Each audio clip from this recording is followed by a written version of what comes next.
சென்னை திருவொற்றியூரில் புயல் பாதிப்பால் ஏற்பட்ட மின்கம்ப சேதங்களை சரி செய்ய சிறுவர்களை பயன்படுத்தும் மின்வாரிய ஊழியர்கள் மீது உடனடியாக நடவடிக்கை எடுக்க வேண்டும் என்று கோரிக்கை எழுந்துள்ளது. இதுகுறித்த கூடுதல் விவரங்களை எமது செய்தியாளர் கர்ணன் வழங்க நாம் கேட்கலாம். வணக்கம் கர்ணன், இந்த நடவடிக்கைக்கு எதிராக சமூக ஆர்வலர்கள் பொதுமக்கள் என்னென்ன குற்றச்சாட்டுகளை வைக்கிறாங்க, என்னென்ன கோரிக்கைகள் வைக்கிறாங்க, விவரங்கள்? வணக்கம்.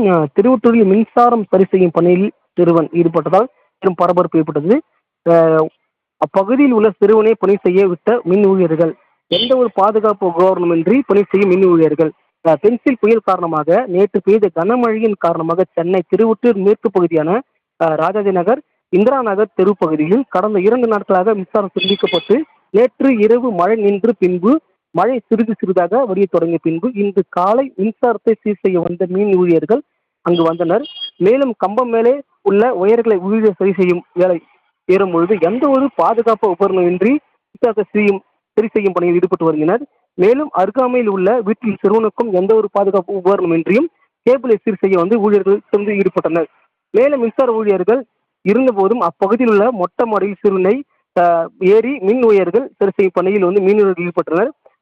பணி செய்ய வேண்டிய மின் ஊழியர்கள் கீழே இருந்து ஒரு சிறுவனை மொட்டை மாடியில் மின் ஊழியர்கள் அதுவும் பாதுகாப்பின்றி மின்சார உயர்களை சரி செய்யும் பணியில் ஈடுபட்டதால் பகுதியில் பெரும் பரபரப்பு ஏற்பட்டது. மேலும் மழைக்காலங்களில் மின்சார ஊழியர்கள் பணி செய்யும் போது பாதுகாப்பு உபகரணங்கள் எதுவும் இல்லாமல் கையுறை, சேஃப்டி பெல்ட், கை க்ளோஸ் போன்றவை எதுவும் இல்லாமல் ஆபத்தான முறையில் வந்து மின்சாரத்தை பணியில் ஈடுபட்டு வந்தனர். மேலும் வந்து உடனடியாக அவர் மீது நடவடிக்கை எடுக்க வேண்டன பகுதி மக்கள் வந்து சமூக வந்து கோரிக்கை வைக்கின்றனர். விவரங்களுக்கு நன்றி கர்ணன்.